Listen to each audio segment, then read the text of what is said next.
क्या भारत के दो सबसे शक्तिशाली राज्यों के बीच एक कोल्ड वार छिड़ चुका है? क्या विकास की पटरी पर दौड़ने वाली मेट्रो अब सियासत के अखाड़े में बदल गई है? एक तरफ है दक्षिण का गौरव मदुरई और दूसरी ओर है महाराष्ट्र की रफ्तार। लेकिन सवाल यह है कि महाराष्ट्र के एक नेता के बयान ने तमिलनाडु के मुख्यमंत्री को इतना आग बबूला क्यों कर दिया है कि उन्हें ब्लैकमेल जैसे शब्द का इस्तेमाल करना पड़ा? क्या वाकई दिल्ली की फाइलों में मदुरई की किस्मत को कैद कर लिया गया है? आज इस खेल के पीछे का वो सच खुलेगा जो अब तक हेडलाइंस में दबा हुआ था। तो दिल थाम कर बैठिए, क्योंकि जो आप देख रहे हैं वो सिर्फ एक प्रोजेक्ट नहीं है, एक बहुत बड़ी साजिश की बू है। नमस्कार साथियों, स्वागत है आपका YBN नेशनल में और मैं हूं आपका दोस्त अजीत आनंद। साथियों, राजनीति में आरोप प्रत्यारोप तो चलते रहते हैं, लेकिन जब बात देश के दो सबसे बड़े आर्थिक इंजन तमिलनाडु और महाराष्ट्र की हो तो मामला गंभीर हो ही जाता है। मदुरई मेट्रो एक ऐसा सपना जिसे तमिलनाडु की जनता सालों से देख रही है, लेकिन अचानक इस सपने के बीच में महाराष्ट्र का जिक्र कैसे आ गया? मुख्यमंत्री MK स्टालिन क्यों कह रहे हैं कि तमिलनाडु को ब्लैकमेल करना बंद करें? क्या यह सिर्फ एक फंड की लड़ाई है या फिर इसके पीछे 2026 और 2029 की कोई बहुत बड़ी बिसात बिछाई जा रही है? आज हम इस पूरे विवाद की परत दर परत खोलेंगे। वीडियो को अंत तक जरूर देखिएगा, क्योंकि 4 मिनट के बाद जो खुलासा होगा वो आपको हिलाकर रख देगा।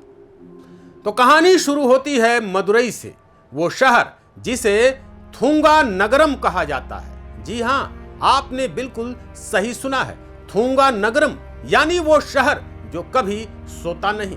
कहा जाता है कि यहां की जनता को उम्मीद थी कि जल्द ही जमीन के नीचे से मेट्रो गुजरेगी। प्रोजेक्ट्स तैयार था, बजट की फाइलें दिल्ली भेजी गईं, लेकिन महीनों बीत गए, साल बीत गए और फाइलें धूल फांकती रही। जब तमिलनाडु सरकार ने फंड मांगा तो चर्चा उठी कि केंद्र सरकार का झुकाव उन राज्यों की तरफ अधिक है जहां चुनाव हैं या जहां उनकी अपनी सरकारें हैं। और इसी बीच एंट्री होती है महाराष्ट्र के दिग्गज नेता और मुख्यमंत्री देवेंद्र फडणवीस की। उन्होंने कुछ ऐसा कह दिया जिसने आग में घी डालने का काम किया। तो क्या देवेंद्र फडणवीस ने वाकई तमिलनाडु के हक को रोकने की वकालत की है या फिर यह सिर्फ एक राजनीतिक गलतफहमी थी? साथियों, सस्पेंस तब और गहरा हो गया जब MK स्टालिन ने आधी रात को ट्वीट किया कि तमिलनाडु किसी के आगे नहीं झुकेगा। सोचिए, एक राज्य जो देश के GDP में दूसरा सबसे बड़ा योगदान देता है, उसे अपने ही हक के लिए ब्लैकमेल शब्द का इस्तेमाल क्यों करना पड़ा या क्यों करना पड़ रहा है?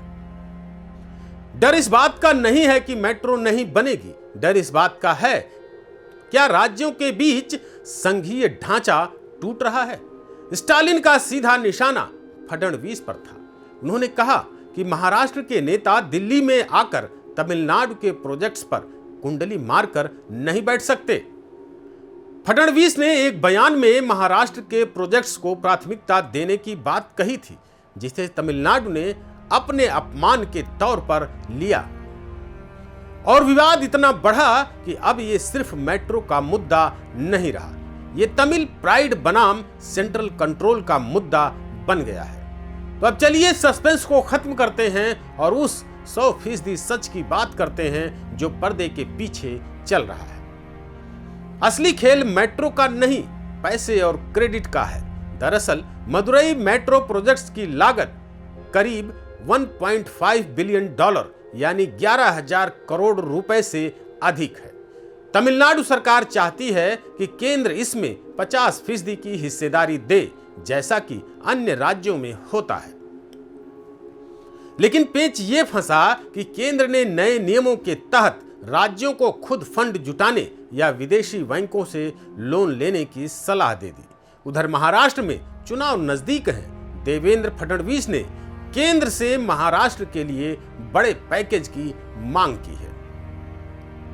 स्टालिन का आरोप है कि तमिलनाडु के हिस्से का पैसा काटकर उन राज्यों को दिया जा रहा है जहां चुनाव होने वाले हैं। स्टालिन ने सीधे शब्दों में कहा, आप हमारे टैक्स का पैसा ले जाते हैं, लेकिन जब हमें जरूरत होती है तो हमें ब्लैकमेल करते हैं कि हमारी पहले शर्तें मानो।